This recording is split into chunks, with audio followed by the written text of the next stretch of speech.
All right, so here we have the family ocean view, and I'm going to show you the inside part of the room, and then I'm going to show you what's really maybe the coolest part of it.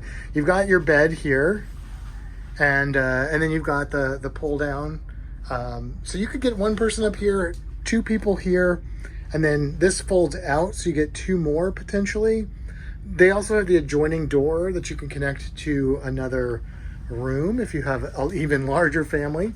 Of course, it's an ocean view, so we are on deck one in this particular cabin, and you've got that window there, nice sunlight coming through. But the real creme de la creme of this room that makes it so cool is that you have two sort of bathrooms. So this first door is a shower, a nice glass shower with a sink, but then you also have another bathroom, which looks like a regular bathroom like we've seen in some of the other normal staterooms, but it has a bathtub.